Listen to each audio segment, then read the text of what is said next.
सूदन, तुम कहते हो कि मनुष्य अपनी अंतिम सांस तक भी माया मोह में पड़ा रहता है, तो इसी कारण जन्म के चक्र में फंस जाता है। परंतु तुम्ही ने इस माया में सृष्टि की रचना करके और दूसरी ओर मनुष्य को चंचल मन प्रदान करके दोनों को एक दूसरे में उलझा दिया है। तर्क पथ पर मनुष्य के बहकने के लिए अनगिनत आकर्षण पैदा किए हैं। मनुष्य इसके जाल में उलझा रहता है। और क्षमा करना, तुमने जाल बिछाकर किसी शिकारी या बहेलिए की भांति जाल में फंसे मनुष्य के हाथ पैर मारने, उसके छटपटाने का तमाशा देखते रहते हो। नहीं अर्जुन, मैं तमाशा नहीं देखता, बल्कि अपनी माया की लीला देखता हूं। फिर भी केवल निहारते ही रहते हो ना, सहायता तो नहीं करते। कि बेचारा प्राणी इधर उधर भटक रहा है, रास्ता भूल पड़ा है। तुम्हारे मन में बेचारे मनुष्य की सहायता करने का विचार कभी नहीं आता कि आगे बढ़कर उसका हाथ थाम लो, उससे सच्चा रास्ता दिखाओ। बिल्कुल आता है, और मैं मनुष्य की सहायता भी करता हूं।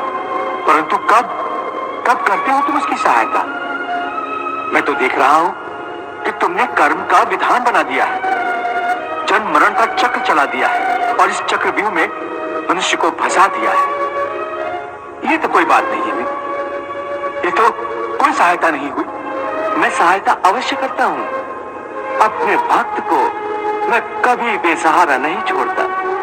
परंतु मनुष्य मेरी ओर देखे सहायता के लिए, मेरी ओर बढ़े तो मैं उसकी सहायता करूं ना। परंतु वो मेरी ओर बढ़ने के बजाय अपने अहंकार में डूबा रहता है, अपने बाहुबल के घमंड में पड़ा रहता है। वो तो इस भ्रम में पड़ा रहता है कि संसार में उससे बढ़कर कोई नहीं है। वो तो केवल अपनी बुद्धि और अपने बल पर ही भरोसा करता है। अपने बाहुबल पर उसे अपने परमात्मा से भी अधिक विश्वास होता है।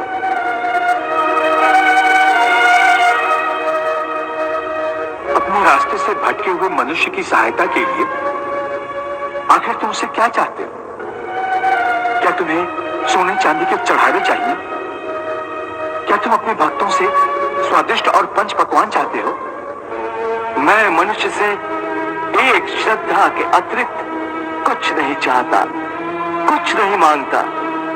वो मेरे प्रति बड़े बड़े चढ़ावे न चढ़ाए। सोना, चांदी, घी, चंदन और पकवान के चढ़ावे मुझे नहीं चाहिए। श्रद्धा और भक्ति भाव से एक फल, एक फूल, फूल की एक पत्ती, जल का एक कतरा, या चावल का आधा दाना ही सही, मैं उसको भी भक्त की श्रद्धा से कहीं अधिक श्रद्धा से स्वीकार कर लेता हूं।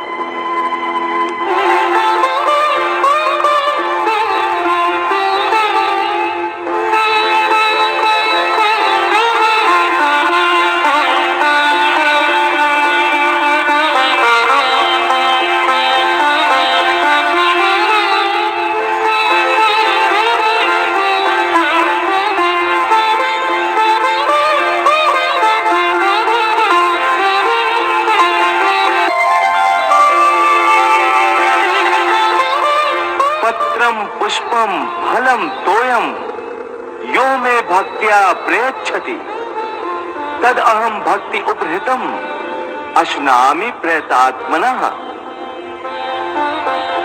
अरे इतना भी ना हो सके तो श्रद्धा या भक्ति का एक आंसू ही सही, मैं उसे भी कबूल कर लेता हूं। श्रद्धा में डूबे उस एक आंसू में मेरा सारा अस्तित्व सराबोर हो जाता है।